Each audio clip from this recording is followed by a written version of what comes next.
Yep. Okay. Great. Welcome, everyone. Thank you for joining us. My name is Amy. I use she and her pronouns. I'm from Portland, Oregon, with Oregon Health and Science University with our transgender health program.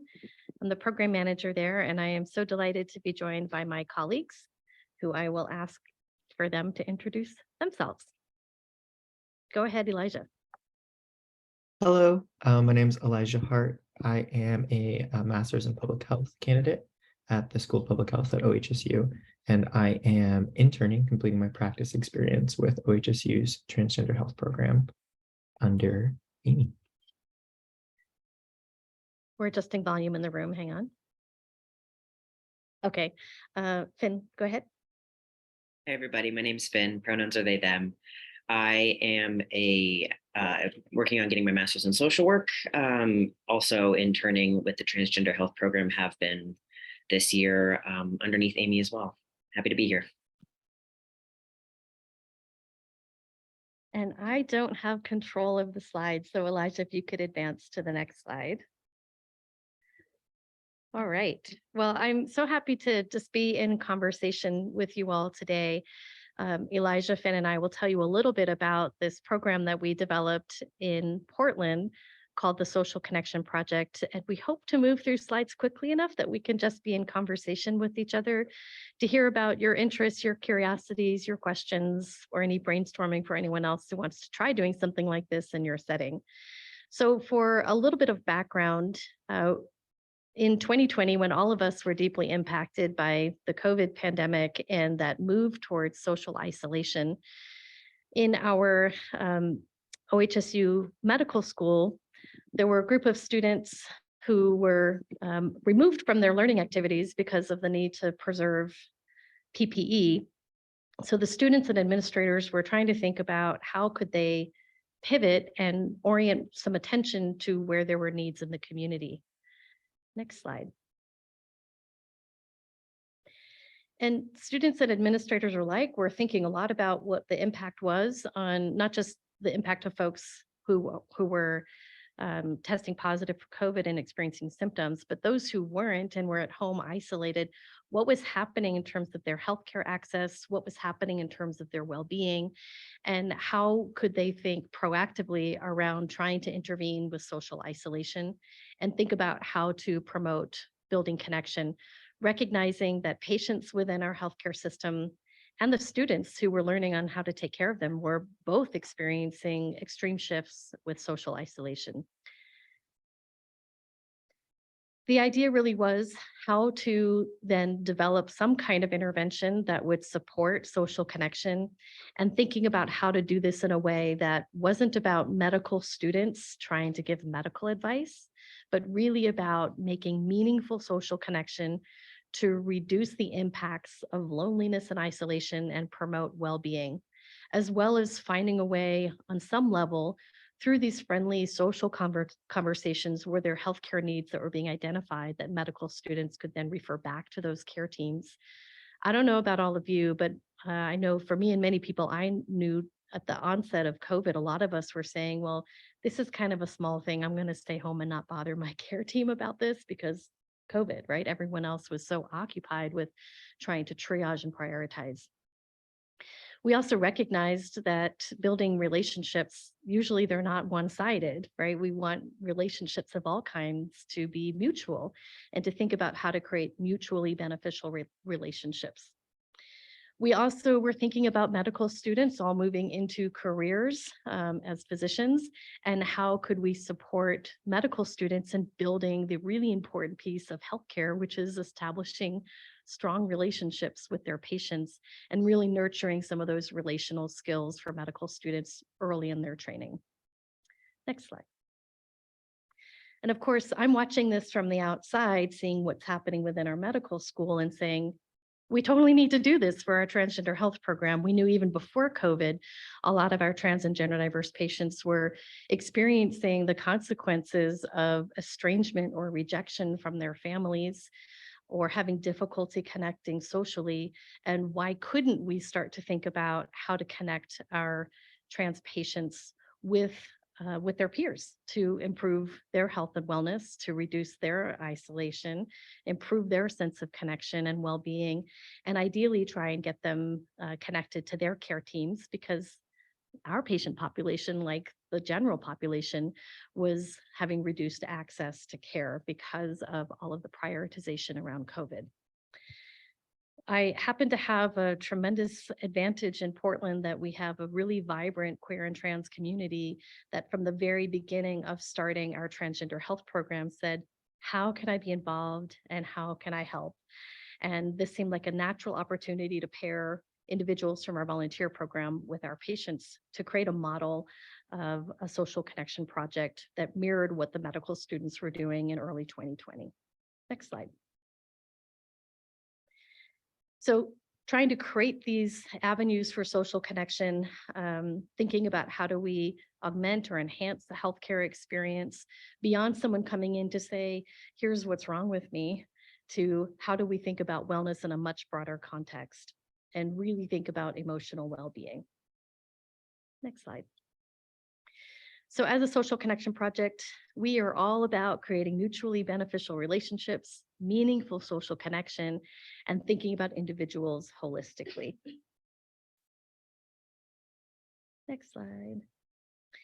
What we were really sure to do is not set up our volunteers in the community to be giving therapy, medical advice, act like a crisis line, or take the responsibility 24/7 of being on call for the needs of community. And I do want to say, we're not inventing anything here. Like, communities have been caring for communities forever. This is not a new concept. It really is more about applying that within our healthcare structure and take communities in need and pairing them with communities who wanted to support and giving them an avenue to do that. So I'm not here to say that we invented a whole new concept here. We're just trying to manifest it for the well-being of our patients. Next slide. And to place this work in the context of our program, our transgender health program, we have been in existence since 2015. We are a comprehensive gender center serving individuals across the lifespan. And over the years, since 2015, we've had a pretty flourishing volunteer program. At the beginning, it was, I think, a broad base of queer and trans communities wanting to see our academic health center be successful in developing a gender program. And over time, what it's really shifted to be is a much more focused volunteer opportunity that relies less on free labor from community, but more on how do we get queer and trans folks who have aspirations to enter the health professions, to give them opportunity to get engaged front and center in what a transgender health program looks like, and give them opportunities for networking, for exposure, for skill building, and resume building and reference building. And it's, as a side note, been pretty awesome to see that a couple of our volunteers that started with us actually as patients became volunteers, got some experience with us among other places, went on to apply to health professions programs, 2 of them with our School of Nursing. Both of them graduated and have since been hired at our university.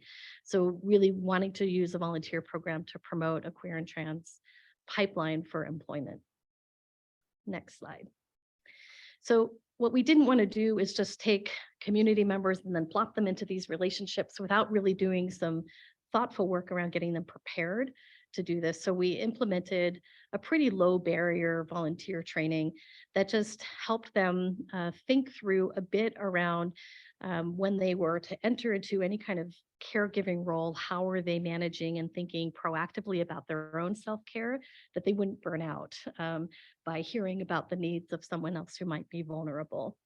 We also wanted to make sure that within community, we didn't have volunteers who were so identified with their own experience that they couldn't make room for the experience of someone else. So we did some work around having them reflect on their values. And we created a volunteer handbook with resources for them to use. And we did this all through pre-recorded sessions so people could do it at their own pace, at their own time, at their own convenience. And in total, it's about 90 minutes of volunteer training by videos in like 10 or 5-minute segments. And then after they completed their training, they'd meet one-on-one with someone on our team just for more orientation to the process. And then we didn't want to think about training ending there. So 90 minutes being one and done. We actually host monthly volunteer meetings where we bring in topics each month so that the volunteers have opportunities for continued exposure to topics that would be relevant for these relationships that they were building within our structure. So the kinds of things that we would train about is basic things around starting new relationships, particularly with folks who might be more isolated, more lonely, who may not be actively engaged, who may not be the best with well-developed social skills. So encouraging our volunteers to have some ideas around conversation starters, how to connect with individuals, to explore the interests of those individuals and maybe even find their shared interests, getting some practice around expressing thoughts and feelings, and basically just gathering information about who they are, what interested them, what their vision or goals or dreams were in their life. We wanted to make sure that as we were training volunteers that we had them well grounded in principles of trauma-informed care, in recognition, of course, around the disproportionate rates of trauma in trans communities. And we also wanted them, I think, click one more, Elijah, to really bring an awareness of the lens that they hold in their life and in the world, and really try unpack some of the bias that they carry both consciously and unconsciously. An ambitious agenda for 90 minutes of training for sure, which is why we want to do this kind of as an ongoing process for self-reflection. We then tried to think, okay, if we have this pool of volunteers and we have this pool of patients, how are we going to go about matching them? And we do an intake process with the patient to understand what some of their needs are in the matching process, knowing that we can't match someone precisely on every aspect of their lived experience. So we would ask them to prioritize what was most important to them. And we would bring up conversations within our intake process around queer or trans identity, how, understand their age, their gender, race, ethnicity, their geographic location, as well as areas of interest. And as it turns out, we're actually seeing like more people that are getting matched because they love science fiction or because they love jigsaw puzzles or whatever else. And it tended to be less important for folks to match around their gender identity or age or geographic location. So we really just try and honor what we're hearing from the patients and to meet those needs however we can. Finn, is this you or is this still me? I can't remember. Still you. Still me. Okay. So what we wanted to make sure also was that we had some way of tracking what was going on. We did not want this to be part of the medical record. We didn't want relationship to be medicalized. So we set up some really quick and easy checkbox surveys so that anytime a volunteer was having contact with a participant, they could just submit, give us the name of the participant, the date they talked, and any issues or themes that were emerging in their relationship. So mostly these check boxes to keep it really simple, and then giving an opportunity. And we say, if you can see it on the screen, in your own words, please share reflections from the call you had in as few or as many words as you'd like.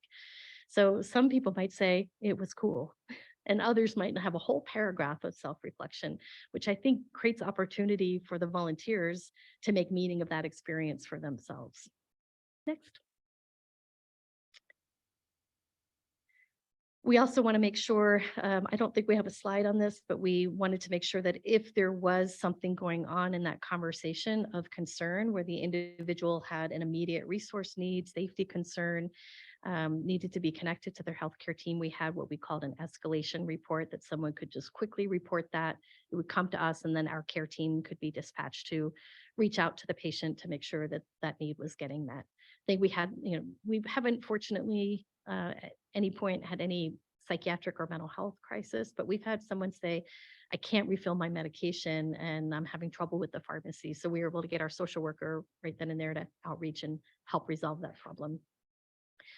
We ask our volunteers to make an initial 6-month commitment to the relationship, and then we do a periodic check-in as we approach the end of that initial commitment to see if both the patient or the volunteer would like to renew their commitment to that relationship. It's also an evaluative tool to find out what's going well, what could be improved upon, and also helps us if a relationship is going to come to an end, we can anticipate it and ensure that none of our participants are just getting abandoned without any proper closure. We know people have way too many unexpected and unwelcome endings in their lives, and we wanted this one to actually have more intention and planning.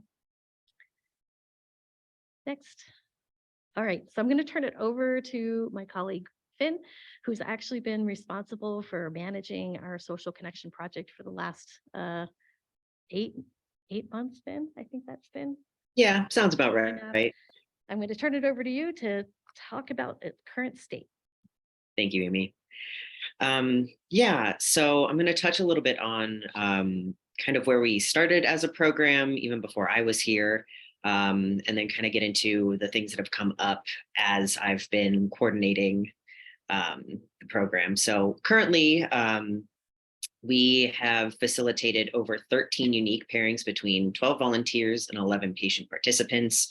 There have been some instances where volunteers have been paired again, where patients have been paired again. And so it's been really cool to see how different people get to interact with others.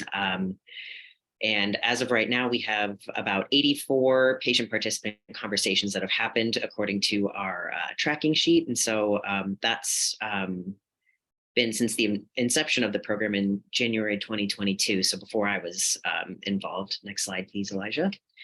But since I've been here since the end of September of 2022, Skip has been able to sustain 3 of its initial pairings that were there before I was overseeing this. We've been able to connect 5 new pairings, and as of this month, we have 7 active pairs who are in conversation. Some of them definitely longer than others, but it's been really nice to see how the program's been growing in just a short amount of time. And of course, as with any program, you will run into challenges.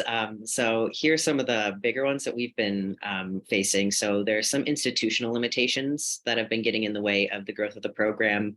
As OHSU is a pretty big institution, we have our own volunteer program, but there's also an office of visitors and volunteers that all volunteers in the institution have to go through. And their process is currently being updated for onboarding. And therefore, we've been updating ours in accordance and trying to get them as in alignment as possible. So that's kind of created a clunky onboarding process for a lot of our volunteers. So we've been doing as much as we can to mitigate those, but there's only so much we can do when we're collaborating with another office. And so that's been a challenge for sure.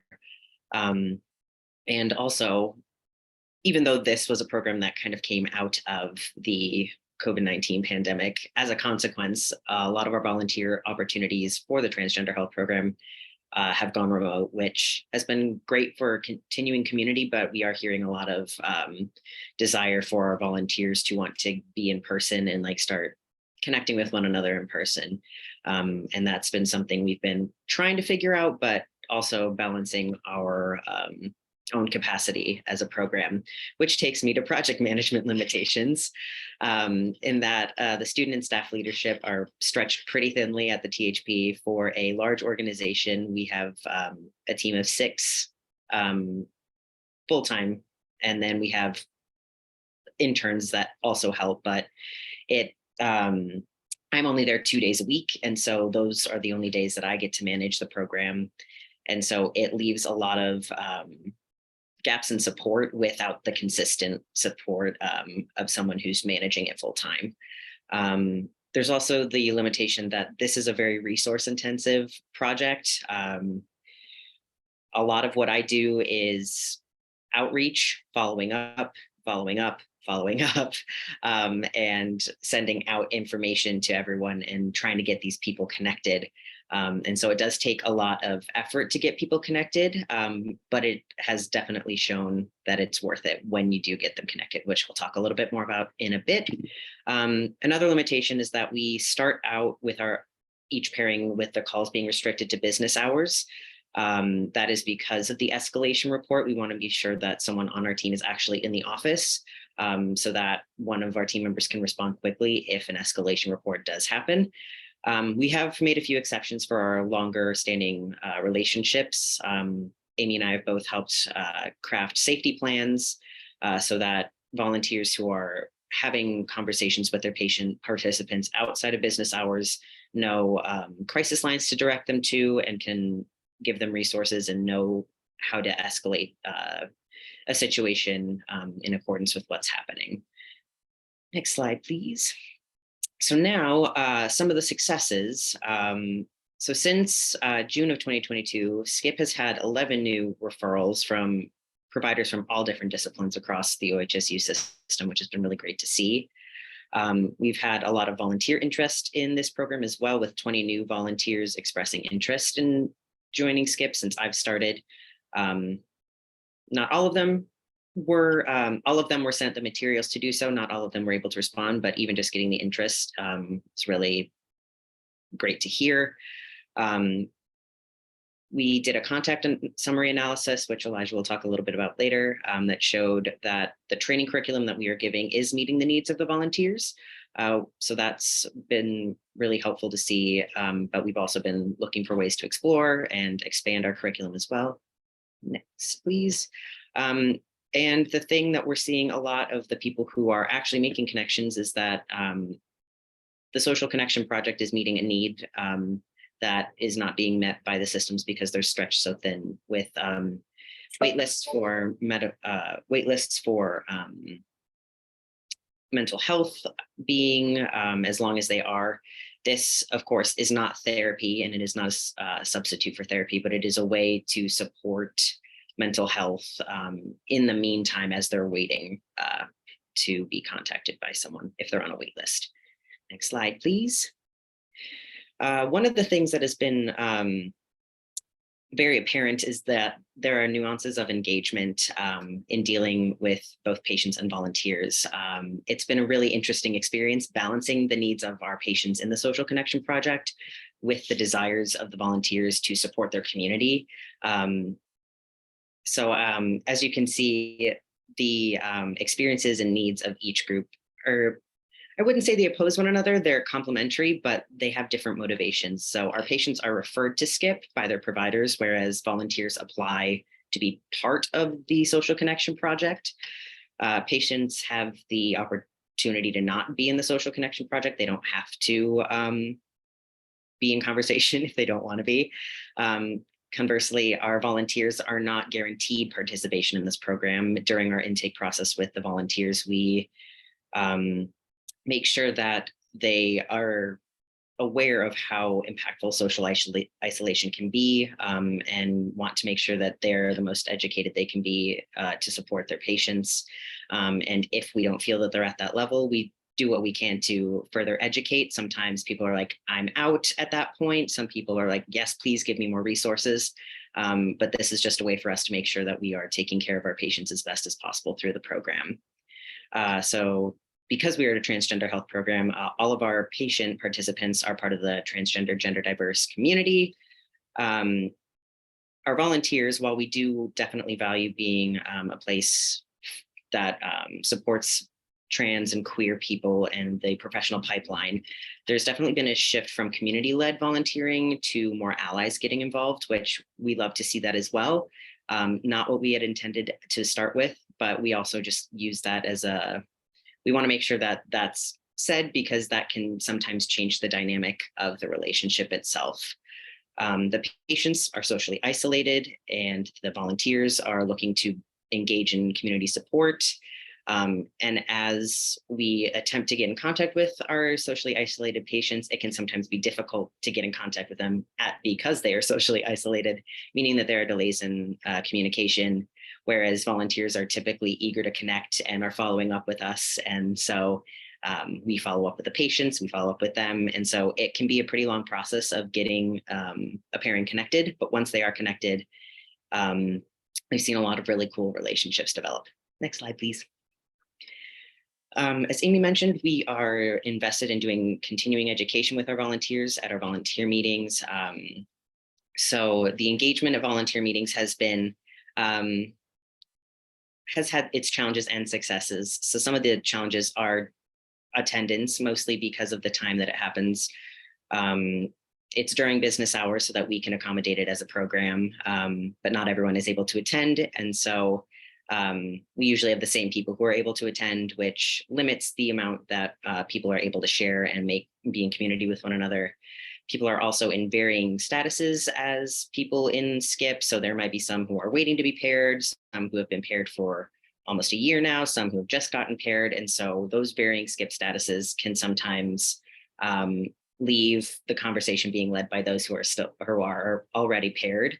And then again, as I mentioned, the desire to meet in person is definitely coming up with our volunteers, and we are figuring out ways that we can best support that.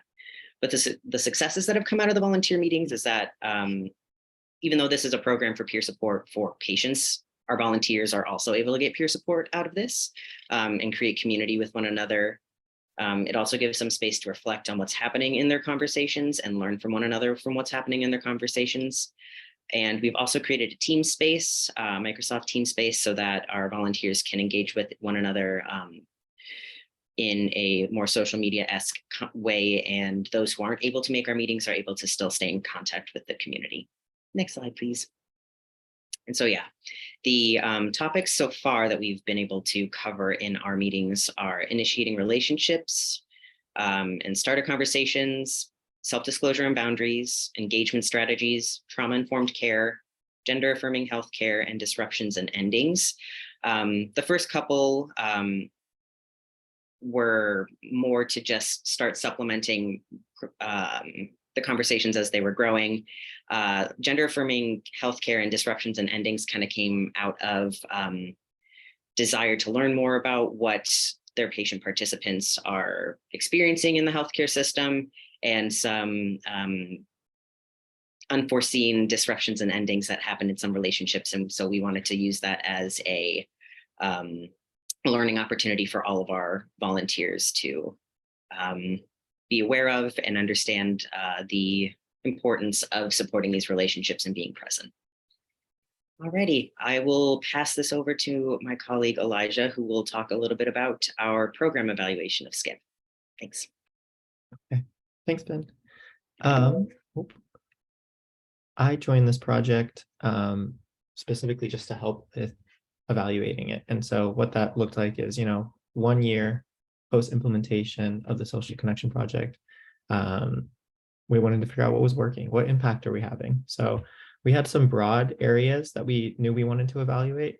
One being training materials and resources. What are we offering, and is it really supporting our volunteers and maintaining their patient pairings? Another is looking at the mutual benefit of participating in a program like this. So are our volunteers, developing new connections out of this? Is it turning into opportunities for career advancement? And then finally, looking at how does participating in this program impact patient healthcare utilization and wellness? So what is the impact of participating in this program on loneliness, social isolation? And so this was a lot, and we didn't have capacity to evaluate all of it all at once. So we kind of focused in specifically on looking at our training materials. So these were the evaluation questions that we settled on. Are the current training materials that we have and resources that we're providing relevant to the conversations that our volunteers have been having with their patient parents? And then are there topics that are coming up in their conversations that are not being adequately addressed, not addressed at all? Just making sure that what we're providing in terms of support is relevant and valuable to our volunteers and patient parents. So our approach to looking at this was going over a full review of all of our training materials, and then kind of taking the contact summaries, which is the tracking method that Amy and Finn mentioned. And in the tracking method, there's that opportunity to identify a couple of topics where your conversation could have went on. So like resources, mental health, hobbies, And in there, there's also like a free text option, so you can provide a little more detail. And then there's finally that invitation to share a reflection on your conversation. So we took all of the information that people shared from their conversations from that, de-identified it and compiled it into a qualitative data analysis software called Deduce. And looking at our training materials and what we'd gotten from all of these contact summaries, we developed our 2 evaluation questions.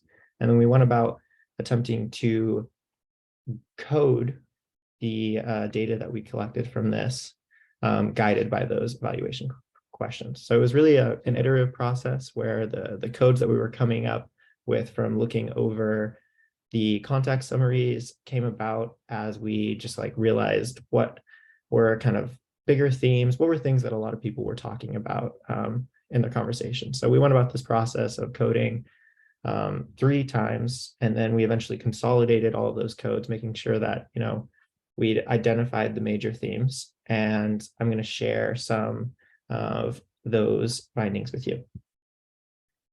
So this is just an overview of, you know, 61 contact summaries from 11 patient volunteers were compiled and analyzed. And the 2 major themes of conversations that emerged were personal relationships and gender affirming procedures and practices. So this is an example of a quote coming from personal relationships. And one theme that really came up a lot was varying levels, or one element of the theme of personal relationships that came up was varying levels of support from family members. So this is a quote where they said, they told me about being depressed and anxious about their relationship with their father. Up until recently, the patient thought that their father was supportive of their gender transition. However, he recently told the patient that he could only see them as a man. And this was something that came up in a lot of people's conversations, which reflects you know, the purpose of this project being something where we're getting referrals for patients that are experiencing social isolation and loneliness. And so for us, this was a success. It's in that we knew that the conversations that our pairings were having were filling a need. Another element of the personal relationships theme that we identified was difficulties making and maintaining connections, which is, and so this quote here kind of ties into that. Since they live in a more rural part of Oregon, they haven't been able to find many gender diverse individuals to socialize with, and they've relied mostly on online communities to find connections.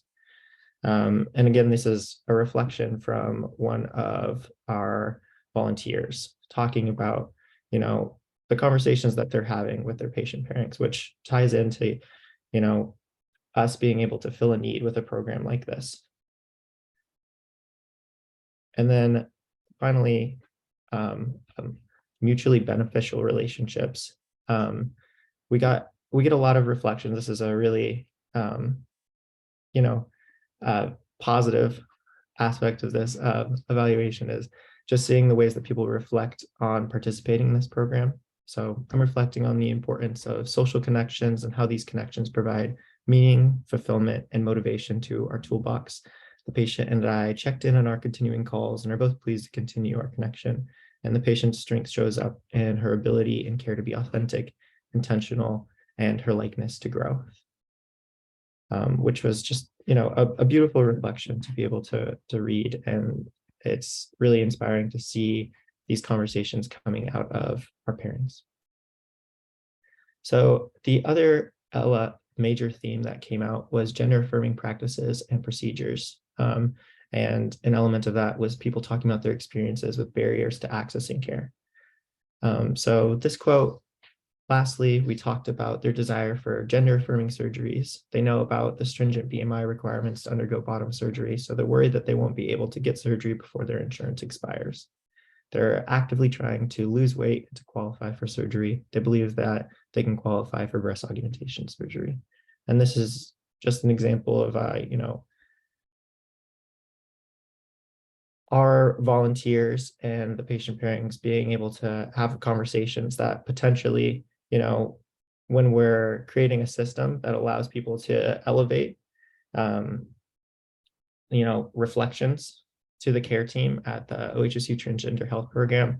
If there's issues with accessing care, we can kind of find a way to facilitate and connect their issues with accessing care with their care team, which is a really cool aspect of this program. This is another element of gender affirming practices and procedures that is really cool to see coming up. It's life improvements due to treatments. So here, this quote: the patients recently started hormones, and while they haven't seen immediate anatomical changes, they already feel like their body aligns with their internal sense of self. And that was another major thing that came up, is people being able to share their successes and, and positive feelings about going through the process of transitioning. So this is some next steps that we have just based on, the evaluation that we've done so far. And we're really hoping to expand the program's capacity to invest in volunteers through career and professional development. It's an important goal of this program to be mutually beneficial for our volunteers and our patients. And we want to make sure that we're, whether or not it's conferences or trying to find different ways of really focusing on building opportunities for career and professional development into the program. We're also trying to collect more data on race and ethnicity to prioritize racial equity as we continue to grow. It's going to be an evolving process, as it's a pretty small program right now in terms of our volunteers. And Finn, you can touch on this a little bit, but I think for the most part, it's fairly white in our volunteer patient pairing pool. And I think as it grows, we're going to continue to have to think about how we can make sure that we're having conversations and making sure that our pairings are, prioritizing cultural, supporting people's cultures in their pairings. Finn and Amy, do you want to help me do this one? Because this is kind of all of us also. Side note, I was just going for it. I can jump in on this one. As Finn presented earlier, just the volume of folks that we've seen coming through, 84 total relationships as of earlier this month. We haven't seen too many of these relationships last beyond the initial 6 months. So really trying to understand why and what would bring more longevity to each of these individual relationships. Because we think that relationships overall deepen over time and become more enriched over time. So we really want to figure out how to support that. And as Finn mentioned earlier, this program, here we are trying to sell a model of meaningful social connection, but also telling you it's really resource intensive.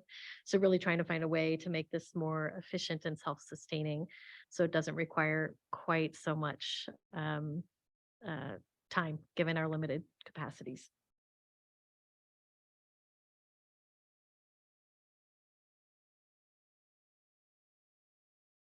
So ultimately, why are we talking about this? We really do believe that relationships is a part of well-being, and that we really want healthcare to be thinking in a more holistic way. And we tell this story to see if it inspires others to think about how they can support that within their client or patient populations. As we've mentioned, it is resource intensive. Make sure if you're going to do something like this that you've got the time and the capacity to deliver it. I'm really grateful for the interest from students to come and join our program and learn with us and contribute to our program in this way. So that might be an avenue to consider if you have limited capacity. And I do think there's more we can do around promoting the professional pipeline for queer and trans communities. It's been really amazing to see allies coming in to support community. And we want to, ideally we can establish within our program having paid positions for peer delivered services. We've really struggled with that in our state to do that, at least in my program. And until we can have those paid positions, we really want to make sure that volunteers are coming in are not just free labor, but they're really getting something out of it that's motivating them for their futures.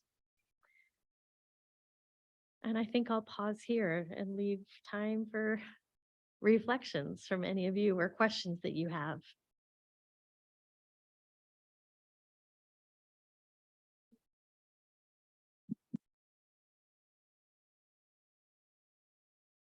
I may have blipped over the part about how you get the volunteers. How do we get the volunteers? We have on our website, we have a listing about our volunteer program. So anyone who visits the site will see that and have that visible. Most of our volunteers sought us out. We didn't have to do a lot of external recruitment. We have a pretty big workforce within OHSU. We have 20,000 employees, and I would say a solid third of our volunteers are our own queer and trans employees who are looking for opportunities to connect.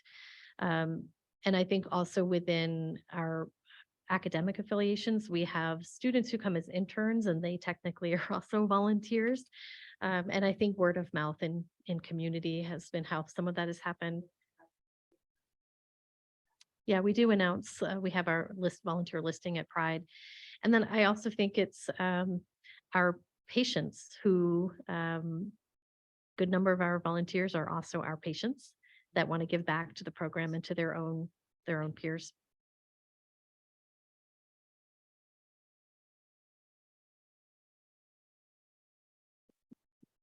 So there's a question online that says, is SCP limited to volunteers, participants in Oregon? Yes. SCIP is limited to patients who are established in care within the transgender health program. Now, if we have a patient who has traveled to Oregon to access their care, but they live outside of Oregon, I wouldn't exclude them from participation. We just need them to be enrolled in care with us.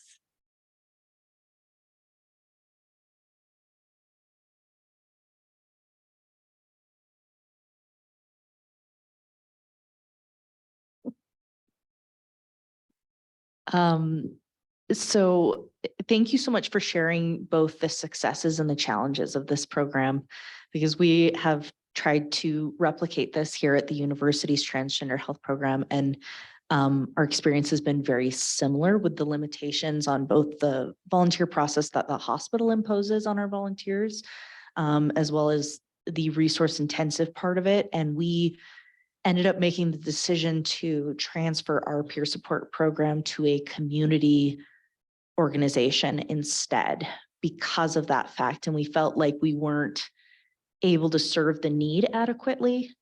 But we're still kind of struggling with getting that up and running as well.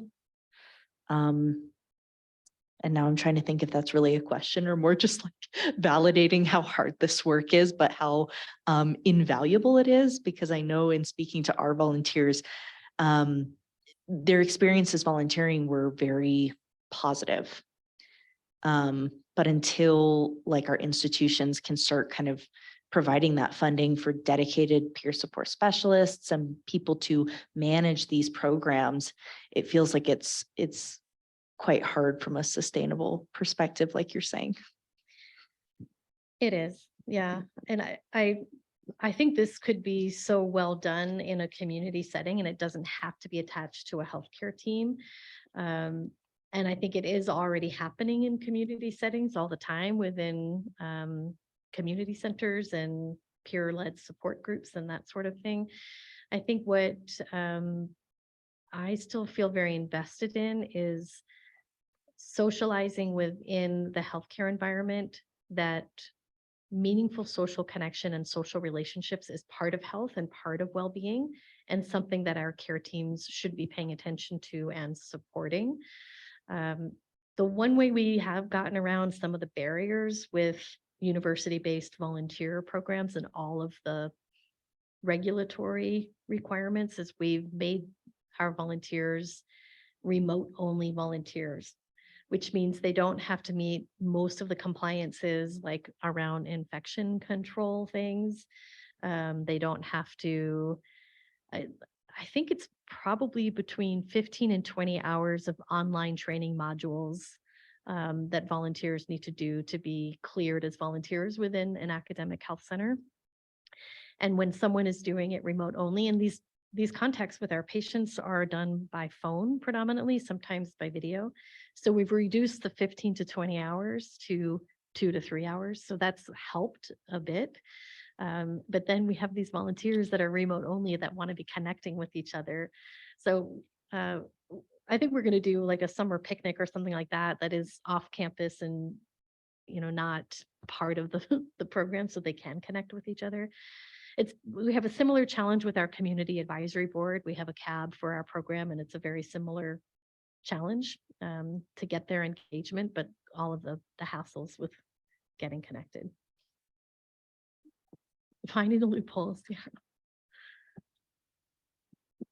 Hi, I just want to thank you all for talking more about the importance of like peer-to-peer services, because I think it's really effective. So the Utah AIDS Foundation has a really similar program. Well, not as in we have a test site that's volunteer run. So, right. So all of the services that are being provided at test site, including HIV testing, counseling, syphilis and gonorrhea chlamydia testing, all of those things are done by trained volunteers. Something that I'm kind of working on as the program manager is to find ways that the volunteers can connect with each other, right? Because I think that that's a missing component, is that a lot of our volunteers are looking to connect with each other, but we have quite a large base. We have maybe around 100 volunteers right now.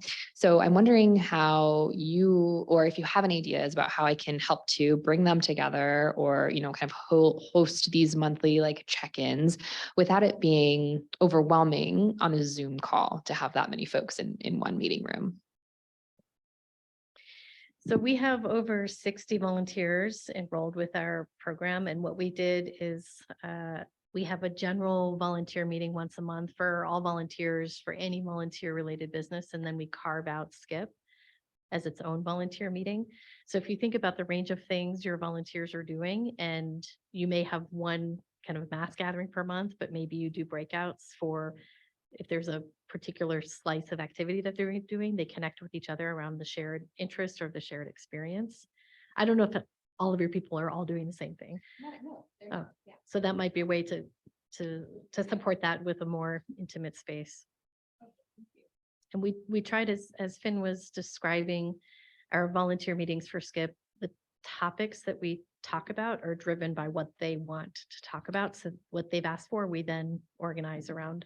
So it's really driven by their needs and interests. Again, want to reiterate, like Bobby, thanking you for this presentation. Working in the collegiate space, there's often conversations right now of like, how do we get campuses back to what they were before COVID? And we're seeing difficulty engaging students, even having students come by to drop-in events. But this is a really interesting setting. We recently started a recovery peer support program, but we've had difficulty getting folks to show up in person. But it's cool to think about this as possibly like an online model. It seems like there are a lot of folks who want to join the mental health or substance use workforce, but it's hard to get folks who need the support there because of the social stigma and isolation that comes with it. So thank you for presenting this, and it gives lots of ideas. I'm super happy to hear that. And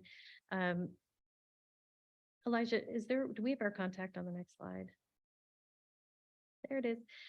When I come and talk about stuff like this, I like to think of it as part of an ongoing conversation. So as you try things and you want to reach out and connect and brainstorm and hear how it's going, you're probably trying things and discovering things that I could learn from. So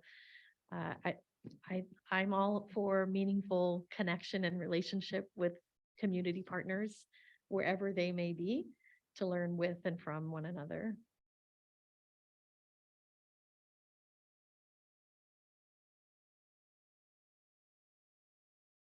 Okay, I think that's it for time. Thank you all for being here. Thank you, Elijah and Finn. Thank y'all. Have a good day.